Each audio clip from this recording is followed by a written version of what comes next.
حطت طائرة المنتخب البرازيلي بمطار طنجة ابن بطوطة يوم الاثنين قادمة من البرتغال، حيث يرتقب أن تنتقل البعثة الرياضية والإدارية لمنتخب سامبا إلى أحد أفخم فنادق عاصمة البوغاز، قبل أن يلتحق عدد مهم من كبار نجوم الدوريات الأوروبية بالبعثة في الساعات المقبلة من يوم الاثنين.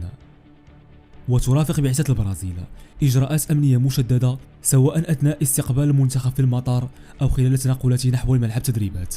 ومن بين الإجراءات المتفق عليها مع الجامعة الملكية المغربية لكرة القدم على منع المشجعين من الاقتراب من نجوم منتخب البرازيل.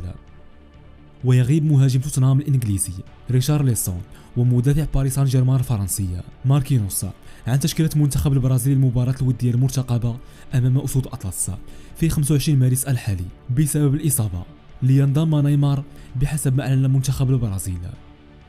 وسيتواجه المنتخبان البرازيلي والمغربي يوم السبت في ليلة رمضانية على الساعة 10 مساء. نشكركم على حسن المتابعة.